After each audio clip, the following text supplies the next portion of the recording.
Welcome in. It is Big Ten Today. Great to have you with us. I am Dave Revson on the one-year anniversary of the first ever Big Ten Today. It is a momentous day, to say the least. We celebrate by welcoming Urban Meyer into the studio. Great to have you with us today, Coach. And, of course, Joshua Perry. You guys who teamed up for a national championship in Columbus. We can only hope to have the same level of success. You know, I've never done a studio show with Coach. We've done some talk back before, so this is going to be a fun one. We've been talking about doing something together. I know. I'm not sure you're ready for it, though. Could you have imagined this scenario after your first meeting with Coach Meyer? No, I couldn't have, because Coach Meyer tried to tell me I need to go back to Olentangy High School. So he had the skinny jeans on. I remember that going. Linebackers don't wear skinny jeans. Yeah. Well, they do now. Yeah. That's right. Yes, they do. Right. Well, it's a different time. He's always been really ahead of the curve, hasn't he? Excited for this day. Great to have you with us. Let's dive in, get to our big story, which is the undefeated teams in the Big Ten, fully half the league.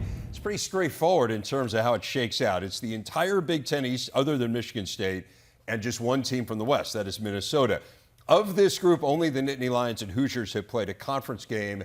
The other five will open up Big Ten play on Saturday.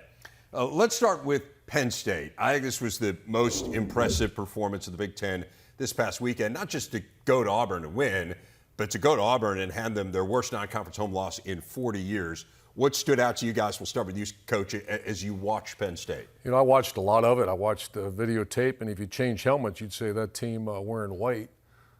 Penn State was the SEC school, and Auburn was the Big Ten. That's the old narrative that in 2012 we recruited guys like Joshua, and we made such an effort to get speed in the Big Ten because we obviously wanted the Big Ten title as number one, but the whole world seemed to move south. The recruiting, a lot of players are down south. We still wanted to take Ohio State to SEC level. And I'll tell you what, Penn State, because I saw them up close and personal at Purdue, I saw a good team. I saw a great team against Auburn. That team, top to bottom, completely demolished Auburn. And when you think about, because I've also coached at Auburn, that's a tough place to play with a bunch of great athletes down there. And you mentioned the personnel. I'm totally with you there. James Franklin has wanted to recruit speed. He wants length as well, and that's what the great teams have, and we saw that on display, which I think is important. But the thing that stands out the most is the trenches, the offensive line and the running back. Nick Singleton, among others, going out there having a great game. It's not something that we've seen Penn State do. And against Auburn, that made 2 weeks in a row that they were able to dominate on the ground. One was against Ohio, so you say, what's the competition level? And whatever you think about Auburn, they have really good personnel as well. So for Penn State to do that, I think is a great starting point. The great teams continue to do it throughout the year, but it was, everything that you want to see. You talk about contenders now in the Big Ten East, and we'll talk about some of the other teams, but Ohio State's got fast guys, and they've kind of reworked the way that they can do it. Michigan loves to get aggressive on the ground and be physical. They've got really good talent. Penn State's sitting right there as well. Yeah, does it change the way that you guys view Penn State? I think a lot of us came into this year thinking that you had Ohio State and Michigan in whatever order, and then maybe there's a little bit of a drop-off, and then Michigan State or Penn State, kind of where do they fit in? Do you look at Penn State after these first three games? Who else has gone on the road and won, as you said, in a really tough atmosphere against Purdue, and then gone down to SEC country and absolutely obliterated a team? No one else has really done that nationally. Do you see them differently now? I do. When we had some street fights with Penn State, and they had Saquon Barkley, fast receivers, really good defensive players, you saw a little bit of a drop-off. You didn't feel that speed. They had some really good players. Jahan Dotson, I believe, last year, and Hamler the year before. They've had some speed. But I'm telling you, top to bottom, they were faster at every position. So, yeah, it changes my perception of Penn State. Penn State, the 2 years prior, were they 11-11? Yes. Mm-hmm. Think about that for a second. I know. You don't last very long at the top schools. But that team right now, that's hard to say. That's not, it's going to find out in a few weeks when Ohio State rolls up there. But and when they go to, I think they go to Ann Arbor. Yeah, they've got Michigan. So there's some more tough ones Central coming. Michigan, Northwestern, and then they play Michigan. And one would think they would be undefeated heading into that game, barring something crazy. That's what the thought process is, and we've talked a lot about this offense, and I think the biggest thing that changes with it now too is Sean Clifford gets to go out and just play the game that he wants to play. It's not that he needs to win the game on his arm, which Penn State's had to do when their run game wasn't good. And Sean Clifford, as gutsy as he is and as good of a leader as he is not the guy that you want to necessarily put in that position to win the game on his arm. He doesn't have to do that now. But also, we haven't talked a lot about Penn State's defense. When we saw them in camp, I love their personnel. As I've watched them play throughout the year, I still love their personnel. That side of the ball has some guys as well. So you're looking at a talented team. I think the offense with the run game has more of an identity. Mike Yurcich can call plays differently now, which certainly helps. And then defensively, new coordinator Manny Diaz, I think they've been off to a pretty good start there too. I mean, the amount of havoc they created on defense, right? I mean, it just felt like every time you looked up, they were causing some sort of problem for Auburn, whether it's being in the backfield, turning the ball over. It feels like a bunch of guys who really fly around, are confident in the scheme, really impressive. We talked about this on Fox. So if you take over your defense coordinator, you're taking over the strongest part of the team, the defense, when Brent Pry went to Virginia Tech. Does Manny Diaz bring his own style of defense, or does he just enhance what they had? I would imagine that James Franklin said, don't change the defense. Make it a little better, put your signature on it, and they're getting better and better. You know, a defense coordinator will probably like to go into a place and say, I'm starting this whole thing over. That's not what happened, I would imagine, at Penn State. So you can see them getting better and better. Manny Diaz putting his signature on it, but not changing the whole. I can't imagine they changed the playbook. It's one of the things that's not fair to the players. James Franklin told us that one of the things he wanted to do was find a guy who had some similarities to what they had done philosophically in the past. So you're 100% right on that. And I've been in the team meeting rooms where you do have to make a lot of changes, and it puts a ton on the players' plates, and it takes a while throughout the season to really get up to speed. And we've seen this Penn State defense now with a lot of similarities. They can just go out there and play ball. It says a lot about Manny Diaz, too, doesn't it? I mean, that here's a guy who's been a head coach, really high level. He's been a superstar coordinator, and kind of that willingness to sublimate your ego a little bit and just say, hey, I'm coming in, and maybe put a little bit of my stamp on it, but willing to just kind of do what you guys have been doing because at Ohio State we did that. Seemed like every couple of years our guy would leave, be a head coach, a coordinator. And the playbooks, that's not fair. You know, that I'd rather have 4 coaches relearn a system than a group of players have been in it for a couple of years, or for 2 or 3 years. So I think Manny Diaz, I know him well. I mean, he's an excellent coach. He's also unselfish. Very few could have done that, but he's doing a great job with it. It'll be fascinating to see how they fare against Ohio State and Michigan. Again, they go to Ann Arbor. They have Ohio State at home later this year. I do want to talk about Minnesota. They are the lone unbeaten in the West. The schedule has been soft. I mean, like, let's just put it out there. It's really not their fault, right? I mean, you would expect, we had PJ Fleck on yesterday, and I was talking to him about when these schedules are made. I mean, you put Colorado on your schedule, and you think you're going to get a game, right? I mean, that will be. I mean, man, I mean, they're just dreadful, right? Yeah, that was really hard to watch. It is tough. I think for all of us. Joshua maybe isn't old enough to remember when I've Colorado heard the was stories. Good. I mean, they were good. They were really good. Sure, our friend Jerry National championship good. Yes, they're not anymore. But what do you make of Minnesota? Like Penn State, we spent the last 2 days really studying what Minnesota's done.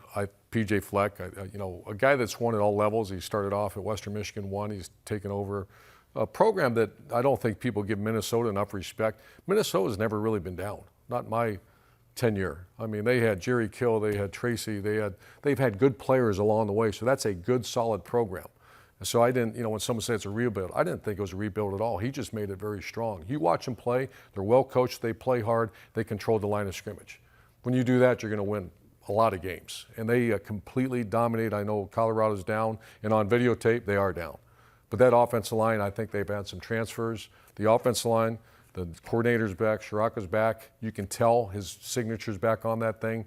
And Mo just ran the ball all over Colorado. So I think they're the team to beat in the West until someone else steps up. Wisconsin, Iowa's got to get offense better. But right now, when you watch film, Minnesota's the team to beat in the West. They are the team to beat in the West. And the schedule's been soft. We always say that. The players and the coaches, they don't get to control the talent out there. All they get to control is how they put their signature on tape. And they've done a really good job. And in these types of games, the first 3 games for Minnesota, I don't know if I necessarily learn a lot. I get to confirm some things that I thought about the teams. I'll learn more probably this Saturday. But they do get to send a message of what the identity is going to be. And you talked about owning the line of scrimmage. That offensive line on tape looks like a machine. Everybody's moving well together. You can see that they communicate. They're moving in concert. Mo is ridiculous. But part of that, too, is he gets the ball from the mesh point. He's straight downhill, doesn't have to break stride because they open up the gaps for him. And then when he's up on a safety one-on-one, he's going to be able to run through a guy. The rhythm of the offense in the RPO game stands out. Of course, the windows get tighter when you play better teams, but the drop back, the rhythm, the target, the catch and run all stands out. And then the thing we don't talk about nearly enough with Minnesota, I say it every week, they're one of the best defenses last year statistically in the country. They are one of the top defenses again this year statistically in the country, and I think they've gotten better based off of what I've seen on tape. So I feel like if you took the brand name off of this Minnesota team, regardless of who they played, with their resume right now, they'd get a lot more respect nationally, but it's Minnesota. It's not as one of the teams that you're talking about in the preseason. Saturday is going to be a big statement type of game for them if they can pull it off against Michigan State. You know, it's interesting. You bring up the fact they've been consistently pretty good. And yet I would also say they are a developmental program, right? In much the same way that Wisconsin's a developmental program and Iowa and Northwestern, the teams that have won the West, right? The formula in the West is kind of these developmental programs where players get better and better. And I think the one thing that's really interesting to me about Minnesota, and the thing that we talked a little bit about when we were at camp, was they lost 4 of their 5 starting offensive linemen. They lost 6 of the top 8 guys on their defensive line. And so that's challenging, right? I mean, if you are a developmental program, to just say, we got to be good in the trenches and we're going to remain good in the trenches despite all that turnover. And they've done that. I mean, what does that tell you? It was really challenging before this thing called the transfer portal. Yeah, no, it is different. Now you get the free agent. Now you have your office like a lot of these coaching staffs have now. You got your free agent office over there on the left that you walk in and say, I need a tackle, guard, and center. Right. And they go out to the Wolverines. They went out to, I believe, Notre Dame. They took one. Yeah, so they've gotten these transfers. Yep. And you can see that that offense line, once again, they're about to get hit in the face a little bit. The teams are playing. They completely dominated the line of scrimmage. But the hard thing about bringing in the transfers even is the way that PJ wants to be, you have to fit the mold. He's a lot like you in the fact that he's not wavering on his standards because he got a guy that he likes in the program.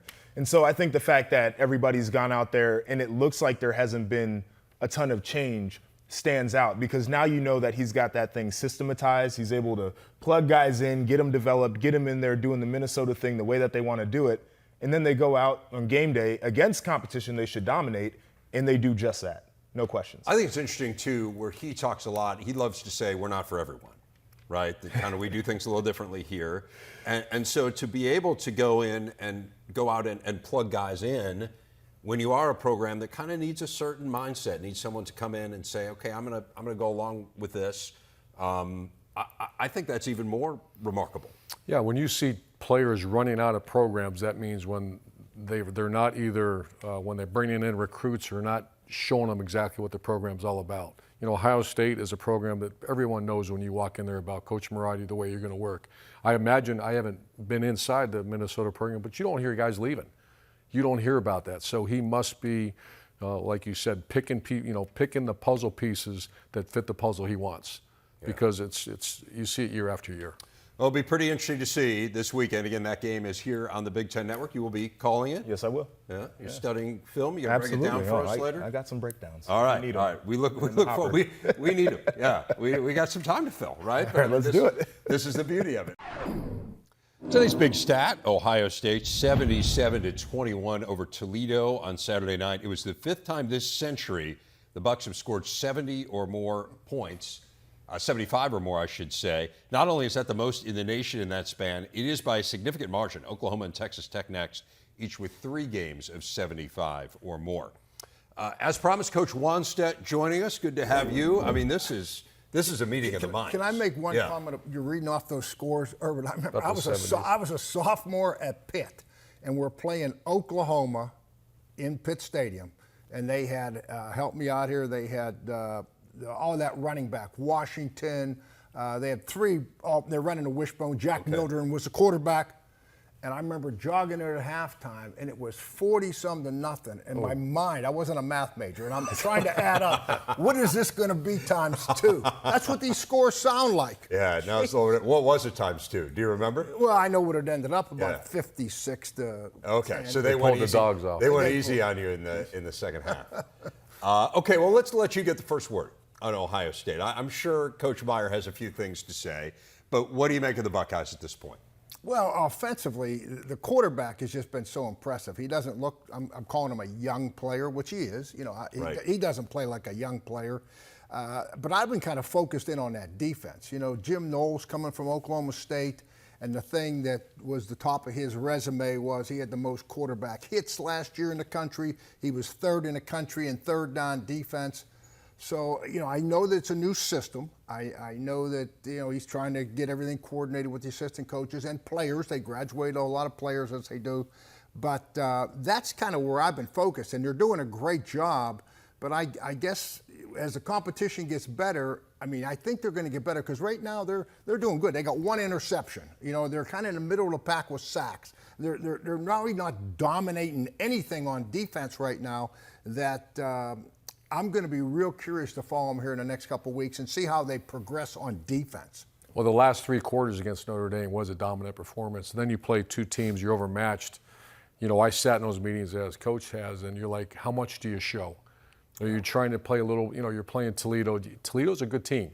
To have enough that, and then as the game starts going along, when the game gets out of hand, you don't show a thing.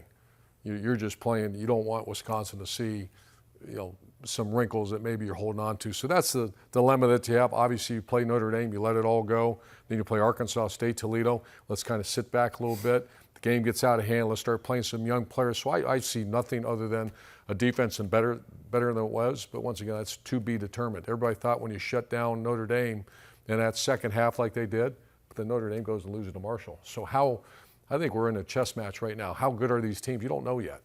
But I think the defense is much improved. I know they're playing a lot of young players, trying to find the right rotation of players, because the D-line right now, the young players might be the better players on the team. So what gives you the confidence that they are much improved? And they're kind of middle of the pack in terms of yards per play allowed. I get a little more insight because I talked to Ryan Day a little bit, and I just, you know, whenever you live there. I live there, and you have his cell phone number. Yeah. You're able to get in touch with them. But I think when I hear things like they really struggled in spring and in training camp moving the ball.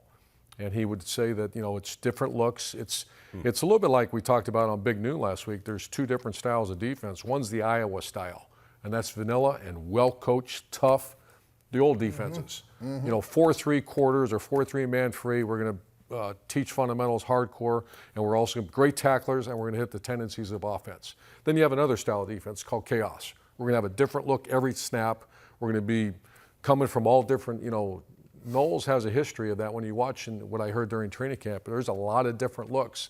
As a team, the defense gets more comfortable with all these different looks. You're going to see better and better and better. You know, it brings up a thought. I remember when I would bring in a new defensive coordinator or offensive coordinator, and I had times where they're trying to get on the same, not the same page, but everybody's coordinated. And me as a head coach, I'm trying to get in his mind too. I know what he said in the interview, and I can look at the tape.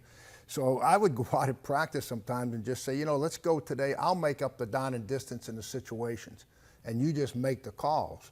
And this helped the communication between him to the guys that were going to signal, you know, just that to get it to the players. But also in the back of my mind, I kind of knew, oh boy, in this situation, he's going to dial this up. So it was just good for tightening things up a little bit with somebody new. That's great. That's for people watching this. That's instead of the script. During practice, you have plays scripted. I would do that all the time, too. I blow the whistle. I say, scripts down. Okay, 3rd down and 6. Yep. And I want to hear, especially if you have a new coordinator, same on offense. Okay, 3rd down and 2. And it's not on the script.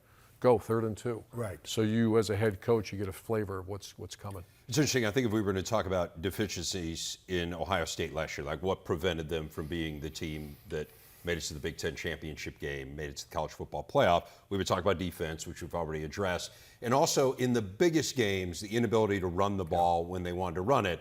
And one thing I think is interesting, and I guess I'm curious from both of you guys, how much of this is a function of just that they've been blowing people out, and how much of it is a function of maybe trying to emphasize something that hasn't been an emphasis in the past. They have run the ball more than they have thrown it, by 7, I believe, so far through 3 games. Is that about emphasizing something different? It certainly seemed to be against Notre Dame, or is that more, we're up by 56 points, you run the ball? Both is the answer. I think the best thing to watch is Notre Dame. Take the other 2 games and, without being disrespectful, just kind of do this. Yeah. Now you're going to watch against Wisconsin, you're going to see as they get into conference play. But you watch the Notre Dame game, you know, they were struggling a little bit on offense. They turned around. They have 2 really good backs, not one, 2 really good backs. The offense line came slamming off the ball against a good Notre Dame front. So I know there is an emphasis on being more balanced.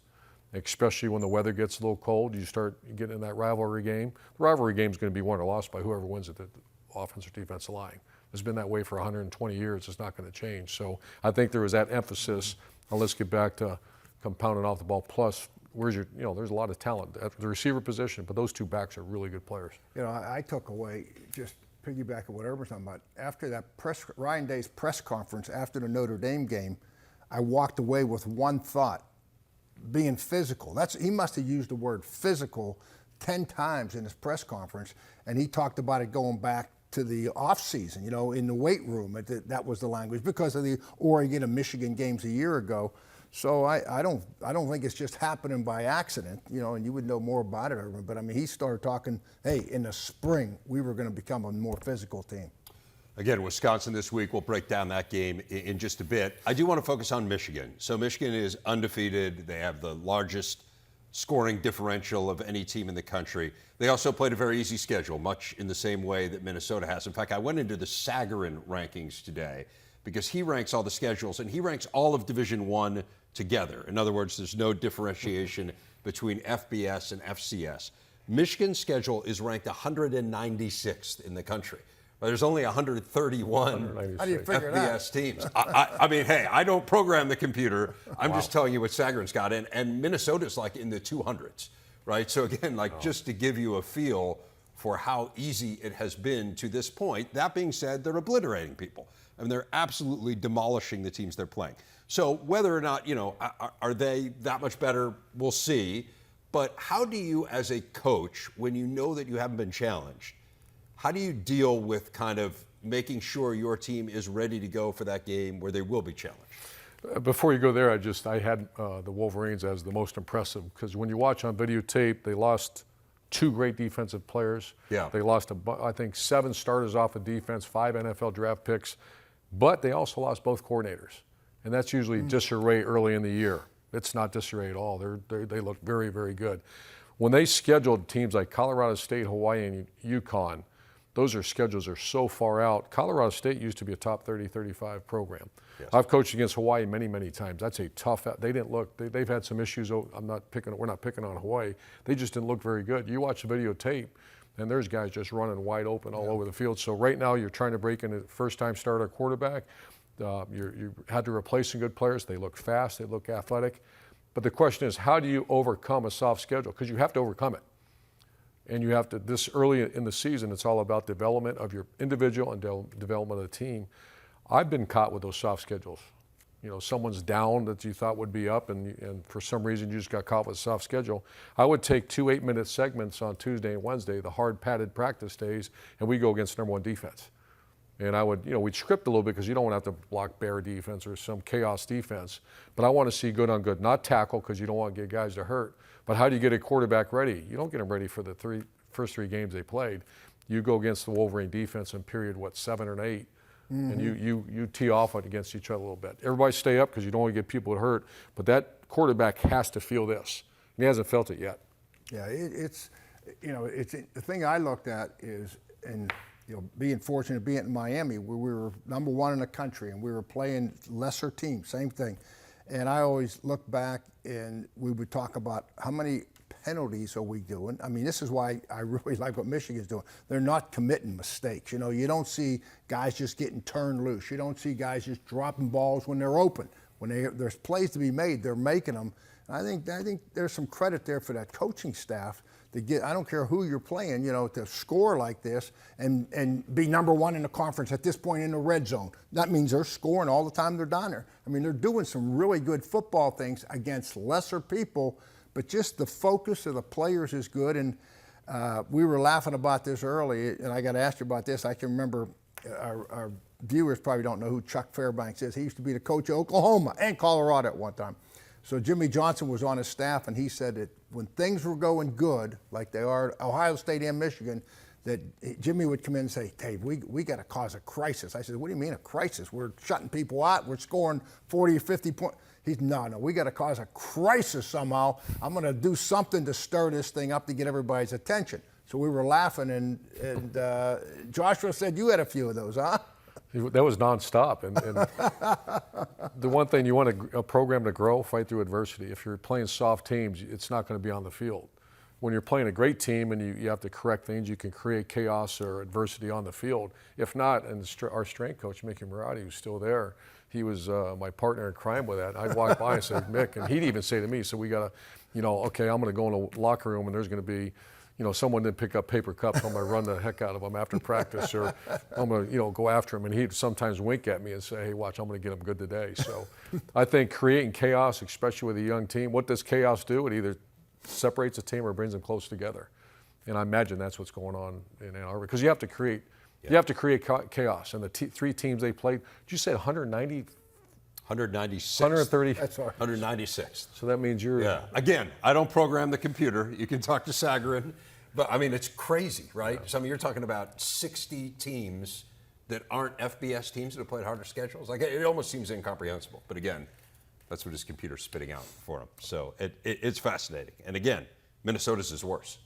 Back on Big Ten today, Michigan State coming off an 11-point loss at Washington that, frankly, wasn't that close. A very challenging next 5 games for the Spartans, starting with that Minnesota game Saturday we were talking about here on the Big Ten Network. Ohio State, Wisconsin, Michigan, all in that stretch as well. The pass D seemed better, guys. The first couple of games, they had given up no passes longer than 23 yards. In those first 2 games, they gave up 5 against Washington. They gave up 11 passes of 15 yards or longer. What did you see as you watch this team here on tape and as you prepare to watch them against Minnesota? Felt a little bit like last year. I remember last year I'd made a comment about Michigan State's defense, that they were a havoc defense, but they gave up a lot of explosives, and nobody was talking about it because their scoring defense was really good. Like, they would bow up, they could get you the big-time gritty stops, and so it wasn't as big of an issue. And I think they might have played Western Kentucky a year ago, and you know how that offense is. It's high-flying, and people kind of made the excuse, well, that's what that offense does.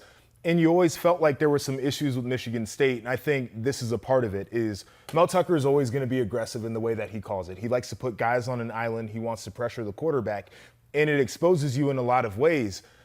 I don't know if they've figured out the problems that they had a year ago. And I remember Coach Fickell used to do this with us when defenses were bad. He would say, was it a technical problem? So was it something out there, your physical presence on the field, your technique and the way that you finished a play, that was the issue? Was it a mental problem? So did you just have a coverage bust and you cut a guy loose? Or was it a schematic issue where they hit you in a spot where your scheme is weak, they were just able to draw something up better than you did?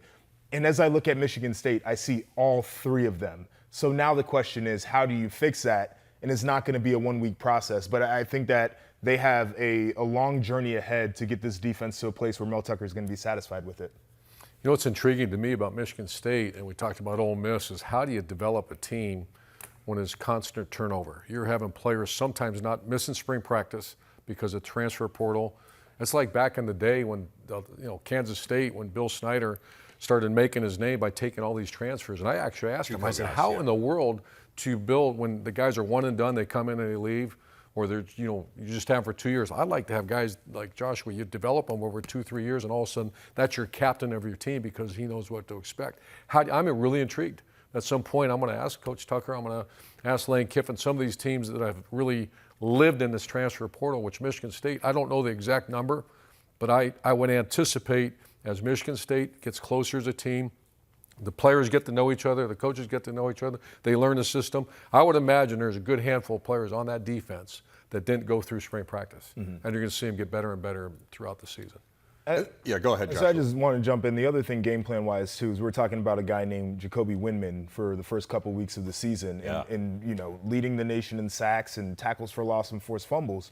And when that guy doesn't show up with that same intensity that he had before and isn't as productive, when you're facing an offense like what Washington had out there, that affects your secondary as well. People always talk about rush and cover working together, and that is so true in this instance. If you can get a guy like Michael Penix down, then he can't throw the ball over your head. Well, when a havoc defense doesn't create havoc, you're in trouble, right? It's trouble. They had 1 tackle for loss, they had no sacks, they didn't force a single turnover, and that's what they hung their hat on. so And far. I watched that game on TV. Washington was really impressive. Yeah. That's a tough place to play. The environment was explosive. Going back to a couple segments ago, we talked about scheduling.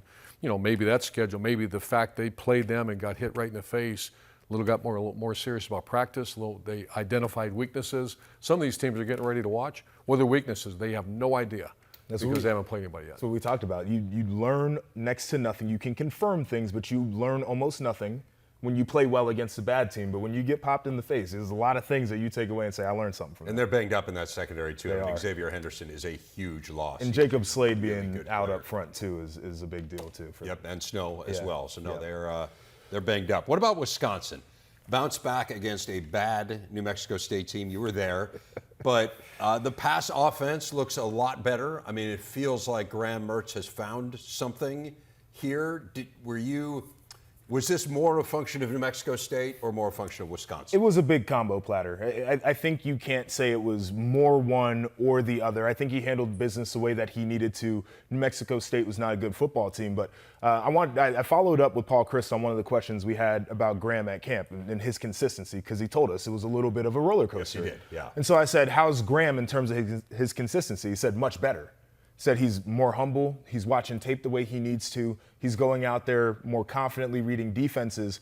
And you've seen it, completion percentage 71 right now. He's averaging 232 yards per game. Again, competition you can ask the question about, but it seems like he's taking those steps. The big question for him has always been, when you have to travel to the Horseshoe and you have to play Ohio State, do you rise up to that occasion? But it's trending in the right direction for him, and I think this last game was great for him to see some of the windows that he can throw into and see his guys running past the other team's defense. It's just going to be a matter of execution on Saturday, which is going to be difficult. We got to know Graham Mertz personally. Ryan Day and I flew in there to recruit him. Great-looking player, watched him throw, had it all. We actually tried to steal him from Wisconsin. He held that commitment. And then he started his first year, one of the most efficient passers in the Big Ten, and it was crushing to watch him kind of fall backwards. So he has all the talent.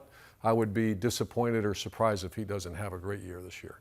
Very, very talented player, obviously, and as he gets better, gets to know his players better this year, they'll get better. What do we think of the personnel around him? I think that was the other question that we had when we were at camp. Outside of Chimere Dike, there were just a lot of question marks. Yeah, I think it's a little bit better. I still don't think it's quite where you want it to be for this day and age of college football. At the wide receiver position, I think Clay Cundiff at tight end is a really good weapon for them because he can be an inline blocker, but they can split him out, and he's a good route runner with solid hands.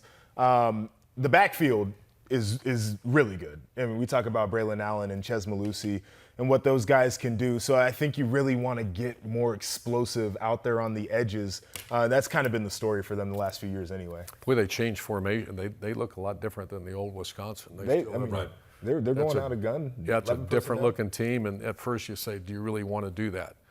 I think you have to. Yeah. And then I think Braylon Allen's one of the top backs. I love watching that kid play. Wisconsin, it's almost like they got a cookie cutter back there. Every year they just start putting out these. We went against every year. Yeah, we did. Melvin, Gordon, Jonathan. You just keep. Sometimes more than one. Yeah. And it's interesting to see. They have 6 pass plays at 30 yards or longer so far this year. They had 8 all of last year. Yep. Wow. So they are. They've been a little more explosive. Again, we'll see can they carry it forward against Ohio State, and we'll preview that game and several others coming up in just a few minutes. There's a Big Ten schedule this week. It starts Thursday night with the Illini right here on the Big Ten Network against Chattanooga. We got 4 conference games on Saturday. Terps and Wolverines, Gophers and Spartans. We've mentioned that one's on our air. Iowa and Rutgers, as well as that Ohio State-Wisconsin game that we have touched on a little bit. And as Wani rejoins us, we're going to touch on a bit more. We were mentioning kind of that matchup, big picture. What's your take as when you match up the Badgers and Buckeyes? Well, we mentioned earlier, Ryan Day talked about being physical. It had to be this year. This will be a good test for Ohio State, I think, on that end of it. Jim, I don't know how much Jim Knowles, the offensive coordinator, is going to have to take a lot of chances in this game. I would always be nervous calling defenses myself. When you knew a team wasn't going to score a lot of points, you don't want to take a lot of crazy chances. So I'll be watching him and seeing how much pressure does he feel he has to bring on Wisconsin. But I'll tell you what, I go back to Wisconsin, and offensively, I'm concerned about their offensive line. I truly am. Guys, I mean, they've given up the second most sacks in 3 games. They've been sacked 6 times.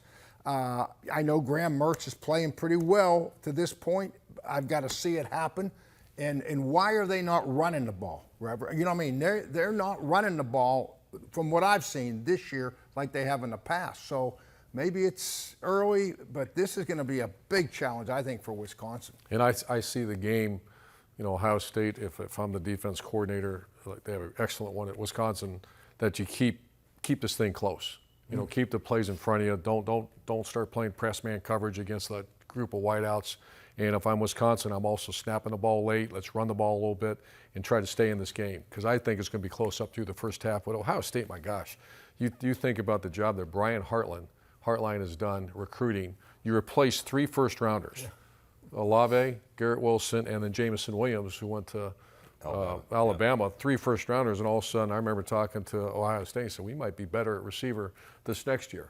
I can't imagine a better job of recruiting a skill position maybe in the last 20, 25 years than Ohio State's done.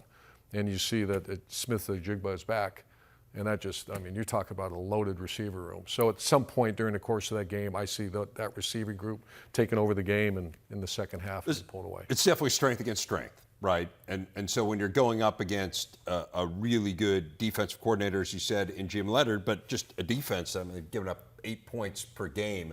Do you change things at all? If you're Ohio State, do you approach it differently, knowing how good these guys are and kind of what they're going to try to do, which is try to keep everything in front? Yeah, I think, if I was running this game, or if I'm involved in the game plan, I would think, okay, if they're going to try to slow the game down, which I'm not saying they will, I'm thinking they will. I'm not for sure they will, but I would go tempo. I'd try to get as many, because what happens when you get a lot of plays with great players, just sheer science tells you that at some point, one of these big plays are going to hit. So I would try to get as many plays as possible. How do you do that?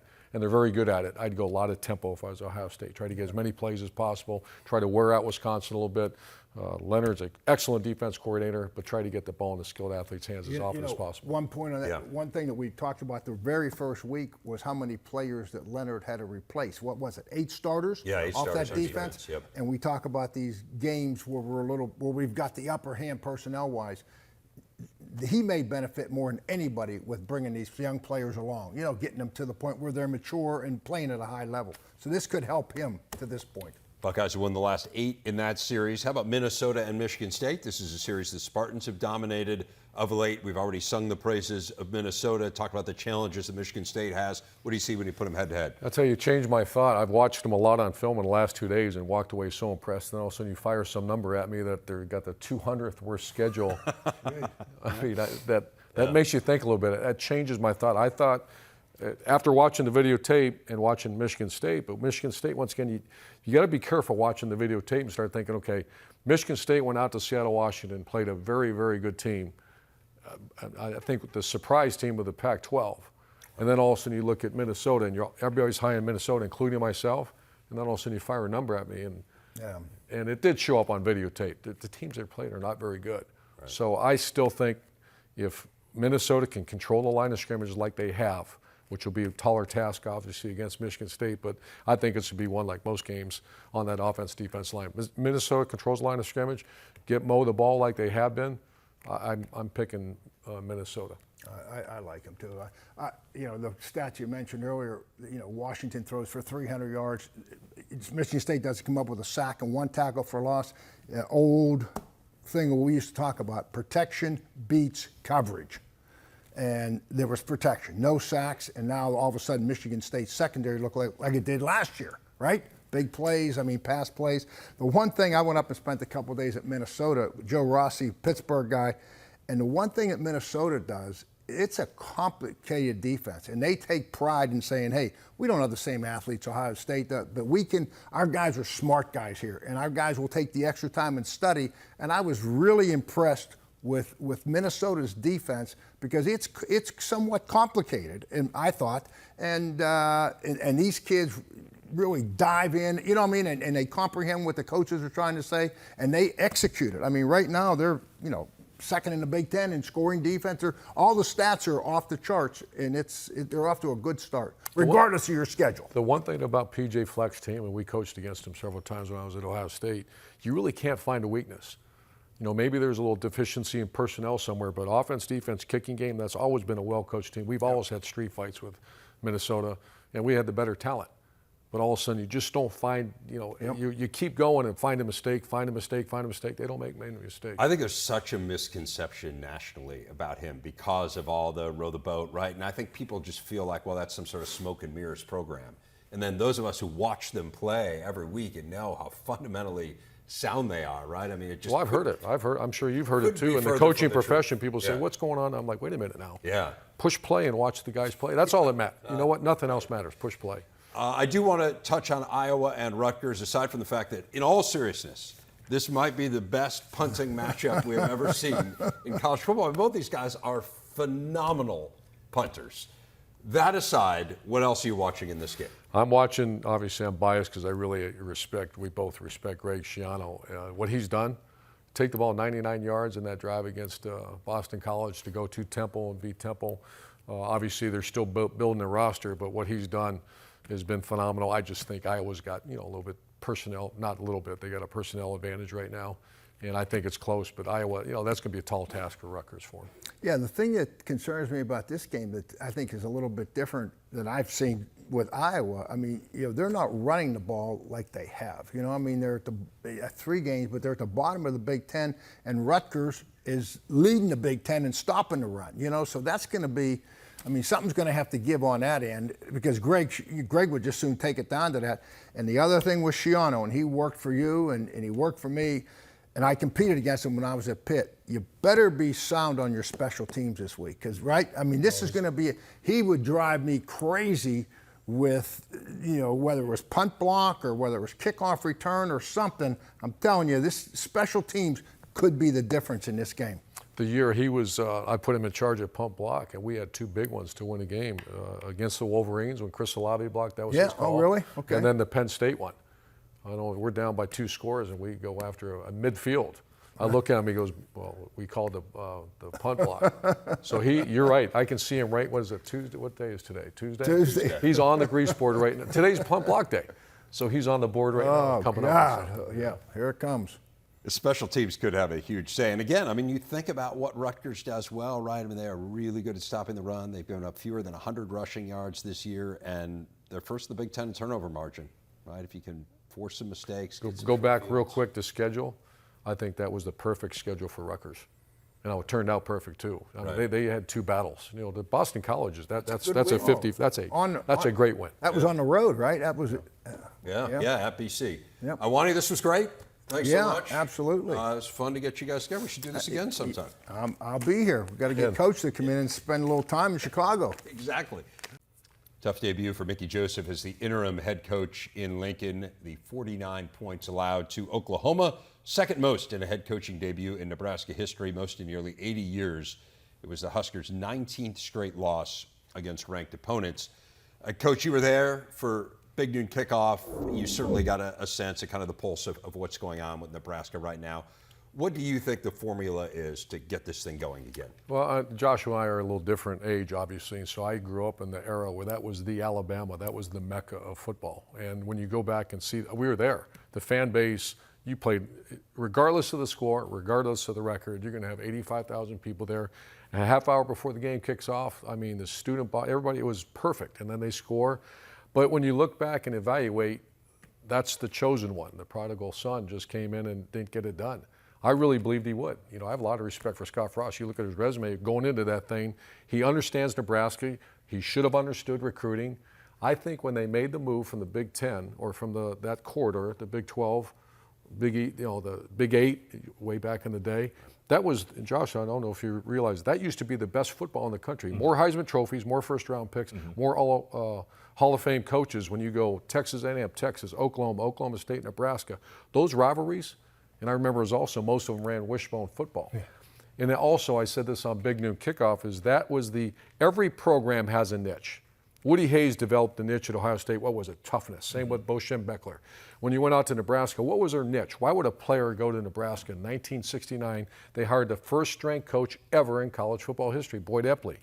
Prior to him getting there, they had 2 6-win seasons. After he got there, they had 33 straight years of winning 9+ games. Think about that. So it's got to be a combination of development. That's their niche. The best nutrition or sports performance program in the country. They have to have that. And then they also have to recruit. During the Tom Osborne era, they had first-team All-American every year for 1970 to 1990. Since they've had one, Levante David. Think about that for a minute. Yeah. So it is and to think you're going to go into Nebraska and go beat Alabama, Ohio State on players, no, I don't. Not a lot. Maybe once in a while. It's got to be the epicenter of player development. I think development even more so when you look at, and I know divisions will dissolve at some point, but in the West, like their roster compared to most of the other ones over there, you would take that. So develop the players, coach them on all of the little things to do correctly, because it's not like they were getting blown out in a lot of games. They had most close losses basically ever. They're that close. Get them over the hump. It's going to be fascinating to see where this goes. It is a huge challenge for Trev Alberts, no doubt. This was a ton of fun. Thanks so much for joining us. Had a blast. Good to reunite you guys. Yeah. We will see you tomorrow on Big Ten Today.